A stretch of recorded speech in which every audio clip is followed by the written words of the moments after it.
सोचिए दोस्तों, आप एक बहुत ही जरूरी वीडियो कॉल पर अपने पेरेंट्स से बात कर रहे हैं। शायद उनका हालचाल पूछ रहे हैं और तभी एक कॉल बजती है।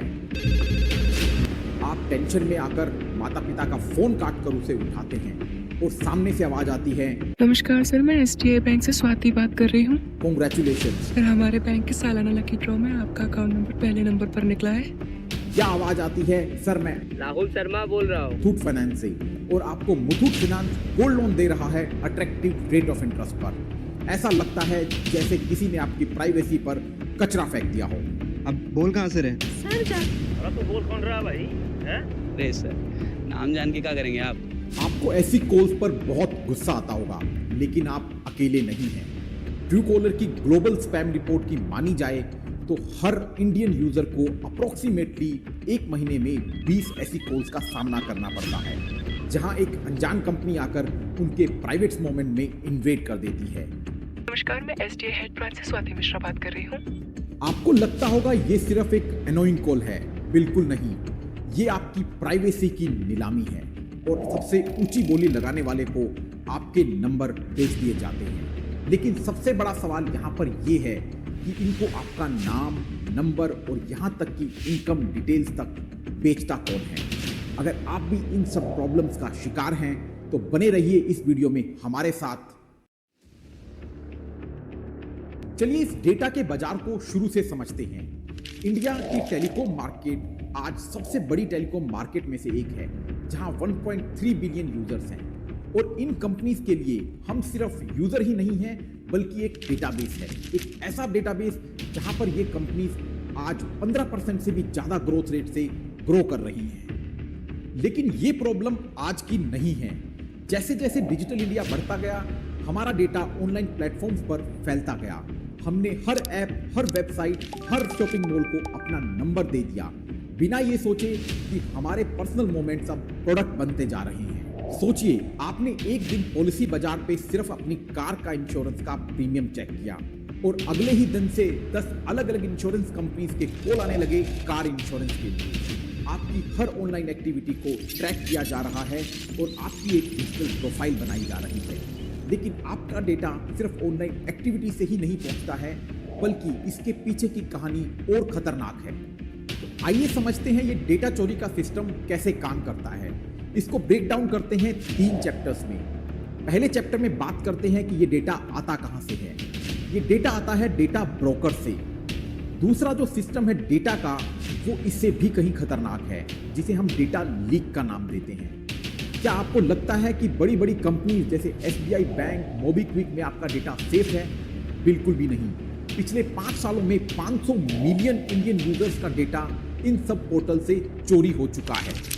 स्टडी 1 मोबीक्विक 8.2 टेराबाइट का डेटा लीक हुआ। इसमें 3.5 मिलियन यूजर का केवाईसी डेटा था, जैसे आधार, पैन, सब कुछ। ये डेटा डार्क वेब पर 1 बिटकॉइन से भी कम कीमत पर बिक रहा है। केस स्टडी 2 की बात करें तो स्टेट बैंक ऑफ इंडिया, जो भारत का सबसे बड़ा बैंक है, उसके सर्वर से अनप्रोटेक्टेड डेटा चोरी हुआ। सोचिए, जहां आप अपनी लाइफ सेविंग रखते हैं, वहां आपका डेटा एक खुली तिजोरी की तरह पड़ा हुआ है। चैप्टर 2, आइए समझते हैं कानून और सरकारों का इस पर क्या टेक है। आपको लगता होगा कि सरकार इस पर चुप है। ट्राई की डीएनडी सर्विस इसके लिए एक बड़ी कोशिश थी, लेकिन 90% यूजर्स मानते हैं कि ट्राई की सर्विस पर डीएनडी रजिस्टर करने के बाद भी उन्हें बजाज फिनसर्व जैसी काफी कंपनियों के कॉल आते हैं, जहां पर हर रोज उन्हें लोन ऑफर किए जाते हैं। सिस्टम पूरी तरह फेल हो चुका है। और अब ये डेटा चोरी का मुद्दा इतना बड़ा हो चुका है कि पार्लियामेंट में भी राज्यसभा सांसद राघव चड्ढा ने इस पर गवर्नमेंट से बड़े सवाल पूछे। उनका कहना साफ था, आपको आपके बीवी, आपके माता पिता, आपके घर वाले फोन करके आपका हाल पूछे ना पूछे, मार्केटिंग कॉल्स वाले आपको रोज फोन करके कहेंगे कि आपका क्रेडिट कार्ड अप्रूव हो गया, आपका लोन अप्रूव हो गया। इनके पास ये हमारा डेटा आता कहां से? एक बड़ा सवाल। और इससे भी शॉकिंग ये है, जब हम इंडिया को बाकी दूसरे डेवलप्ड कंट्री से इस तरह के डेटा लीकेज और डेटा प्राइवेसी एक्ट में कंपेयर करते हैं। Chapter 3 India versus the world. Bharat को बाकी दुनिया के साथ अगर कंपेयर किया जाए इस तरह के डेटा लीकेज प्राइवेसी एक्ट में, तो इंडिया कहीं भी स्टैंड नहीं करता।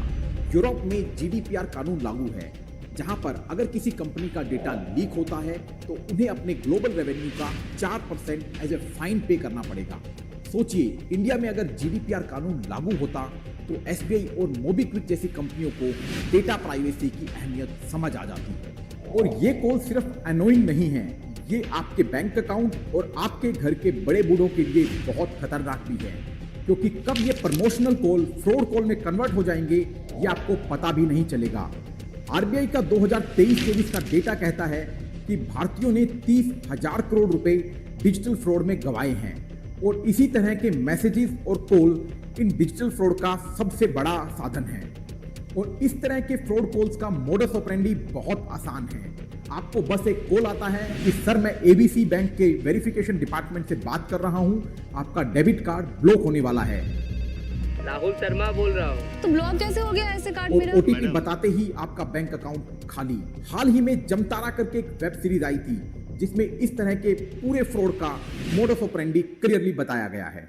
सोचिए उस रिटायर्ड अंकल के बारे में जिन्होंने अपनी रिटायरमेंट की पूरी सेविंग एक ओटीपी के चक्कर में गवा दी। उन्होंने सोचा था कि रिटायर होकर अब मैं घर बैठूंगा और आराम करूंगा। सोचिए उस माँ के बारे में जिसे बिजली का बिल ना भरने का कहकर धमकाया गया और उसने अपने जो बेटी के लिए शादी की सेविंग की थी वो सारी एक ओटीपी देकर गवा दी। ये सिर्फ डेटा नहीं है, ये लोगों के इमोशन के साथ डर का खेल है।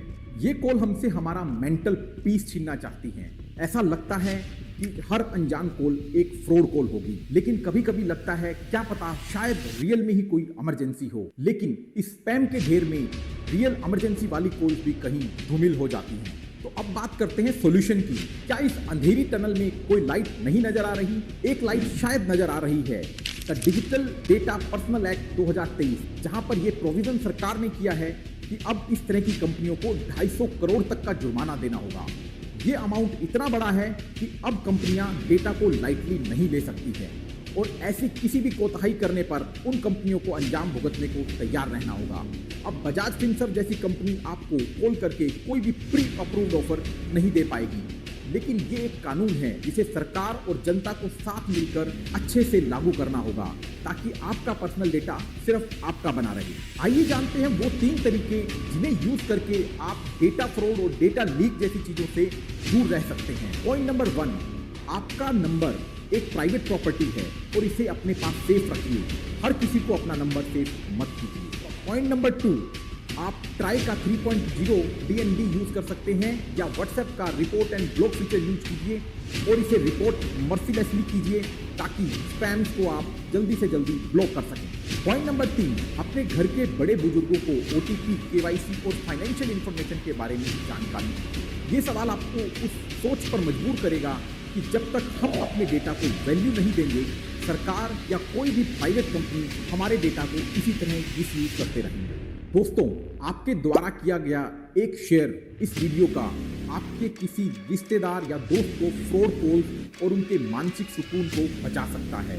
और कमेंट्स में जरूर लिखिए क्या डेटा प्रोटेक्शन एक्ट 2025-26 तक भारत को स्पैम फ्री बना सकता है। और ऐसी ही और इन्फॉर्मेशन के लिए सब्सक्राइब करें हमारे YouTube channel icons of the earth को। धन्यवाद।